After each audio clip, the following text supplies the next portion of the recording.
পটুয়াখালী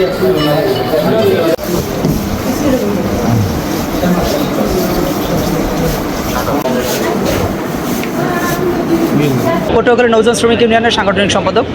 মূলত হচ্ছে এই আন্দোলন আজকে নতুন না, হয়তোবা তারা এর আগে মিডিয়া তেমন ফোকাস আনতে পারেনি। মূলত হচ্ছে পটুয়াখালী নৌযান শ্রমিক ইউনিয়ন আমাদের শ্রম মন্ত্রণালয় থেকে এটা লাইসেন্স প্রাপ্ত। পটুয়াখালী নৌযান শ্রমিক ইউনিয়ন মূলত এটা শ্রম মন্ত্রণালয় থেকে লাইসেন্স প্রাপ্ত। আমাদের কাজ হচ্ছে যেই বোঝাই এবং খালাস, অর্থাৎ এই কয়লা পায়রা তাপবিদ্যুতের যে কয়লা বোঝাই হবে এবং খালাস হবে, সেই বোঝাই খালাস আমাদের শ্রমিকদের মাধ্যমে করতে হবে।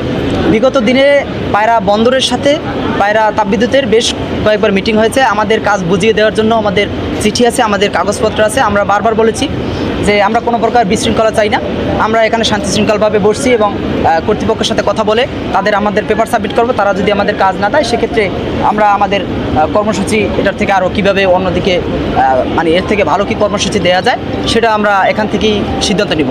এর পাশাপাশি এইখানের যে শ্রমিকদের ন্যায্য মূল্য যেটা দেওয়ার কথা সেটা দেয় না। এর বিগত হাসিনার আমল থেকেই শুরু করে এ পর্যন্ত তারা বিভিন্ন সিন্ডিকেটের মাধ্যমে এই বন্দর এই যে জেটি কার্ড সেটা তারা চালাচ্ছে। এখন আমাদের কথা হচ্ছে যে শ্রমিক ন্যায্য মূল্য পাচ্ছে না। শ্রমিক যাদের এই শ্রম মন্ত্রণালয়ের আন্ডারে যাদের কার্ড আছে সেই কার্ডধারী শ্রমিকরা কাজ পাচ্ছে না। এখানে অবৈধ সিন্ডিকেটের মাধ্যমে অবৈধ শ্রমিক দিয়ে মূলত হচ্ছে এই কাজটা করানো হয়। এখন আমাদের দাবি এই শ্রমিকদের ন্যায্য মূল্য এবং তাদের কর্মসংস্থানের ব্যবস্থা করা, যেহেতু তারা অনেক দিন যাবৎ সরকারের কর দিয়ে আসছে, এরা প্রতি বছর এই সরকারকে কর দেয়। তো আমি সাংগঠনিক সম্পাদক হিসাবে এবং এখানের যারা আছে অধিকাংশ হচ্ছে এই পায়রা তাপবিদ্যুৎ কেন্দ্রের ক্ষতিগ্রস্ত পরিবার এবং হচ্ছে ক্ষতিগ্রস্ত এলাকার। তো আমাদের দাবি একটাই দাবি যে এই কাজ আজকে দিনের ভিতরে বুঝিয়ে দিতে হবে। যদি সেটা না বুঝিয়ে দেয় সেক্ষেত্রে শ্রমিক সিদ্ধান্ত নেবে যে তারা কীভাবে তাদের কাজ বুঝে নেবে। আমার নাম কবির হোসেন, শ্রমিক ইউনিয়নের সভাপতি। আমি এই শ্রমিক ইউনিয়নের লোক নির্যাতিত এবং এখানে পায়রা বন্দরে এবং এই তাপবিদ্যুতে বিভিন্ন সরকারি সংস্থায় জায়গা ঘর দুয়ার তারা সারা ওই সরকারকেই জায়গা জমি দিয়েছে, কিন্তু এই শ্রমিকেরাই এখানে কার্ডধারী। এই শ্রমিক ইউনিয়নের এরা কাজ করবে এই পায়রা বন্দরে করবে এবং এটার নাম কি আরপিসিএলে করবে। তাপবিদ্যুৎ যে কয়টা আছে সবটাই এরা কাজ করবে, ইউনিয়নের লোকে কাজ করবে। এবং বিগত দিনে অনেক বৈঠক হয়েছে কিন্তু সমাধান হয় না, কারণ ও সময় ফ্যাসিস্টের লোক ছিল এবং ফ্যাসিস্টের কর্মকর্তারা ছিল। আজকে দিনের ভিতরে যদি কাজ বুঝিয়ে দেওয়া না হয় তাহলে এই শ্রমিকেরা এখানে শুয়ে যাবে, অনশন করবে। গভর্নমেন্ট যারা কথা বলতেছে কি যে এরা বলতে গভর্নমেন্ট বলতে তোমরা চলে যাও, ঠিক আছে, আর এরা বলতেছে যে সুন্দরীতে আসলে বসে তারা একটা মিটিংয়ে বসবে। তারপর এখন গভর্নমেন্ট বারবার এই কথা বলতেছে যে তোমরা না গেলে পোলাপানি তোমাদের মাইদের করবে, মাইদের করা ঠিক আছে, আপনারা সিনিয়র, আপনারা কি পোলাপানি নিউজ করতে পারবেন না, খারাপ ব্যবহার করতেছেন আর গায়ে করতে কিন্তু কী করতেছে না, ঠিক আছে।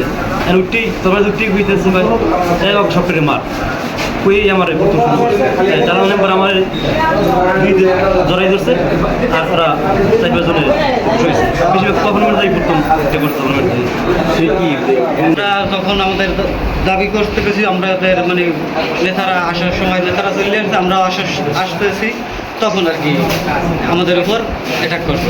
প্রশাসন যাওয়ার পর তাদেরকে আমরা বারবার বলছি যে আমরা কোনো প্রকার বিশৃঙ্খলা করবো না, এখানে আমরা আমাদের পেপার সাবমিট করবো, তারা হচ্ছে আমাদের কাজ দেবে।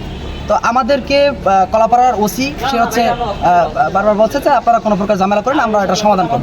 এমনকি এই বিকালবেলা 5টার সময় তাদের একটা বসার ডেট দিয়া তারা হচ্ছে আমাদেরকে ওখান থেকে একটা সাইড করার পরে ওসি যখন চলে আসলো, পাশাপাশি কিছুক্ষণ পরেই আমাদের মানুষজনদের তারা এলোপাথালি মাইর। আমি সেখান থেকে কিছু লোক আমি সেভ করার পরে এর কিছুক্ষণ পরেই হচ্ছে এলাকার যেই স্থানীয় সিন্ডিকেট পায়রা তাপবিদ্যুৎ কেন্দ্রের, আমাদের তথ্যসূত্র অনুসারে পায়রা তাপবিদ্যুৎ কেন্দ্রের যেই সিন্ডিকেট আছে তারা মূলত হচ্ছে স্থানীয় যেই বাহিনী আছে তাদের দিয়ে মূলত হচ্ছে আমাদের যেই কমিটির যারা লোকজন আছে তাদের উপর অতর্কিত হামলা। আমাদের দপ্তর সম্পাদক তার অবস্থা খুবই খারাপ, ঠিক আছে, এই মাথার এদিকটা আঘাত করছে। আমাদের এক লোকের হচ্ছে হাত হয়তো ছুটে গেছে, তার এক্সরে করা হয়েছে, আর একজনের চোখের অবস্থা খারাপ।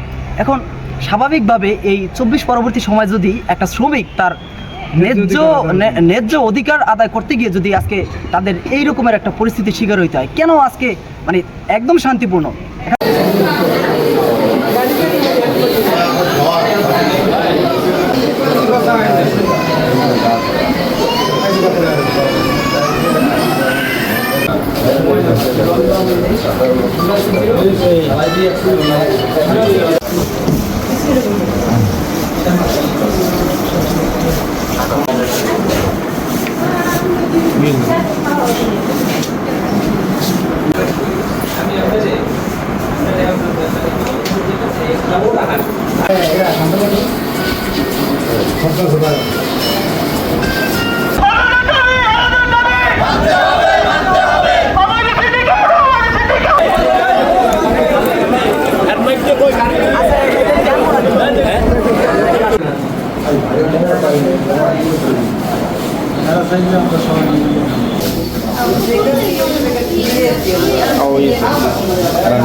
একদম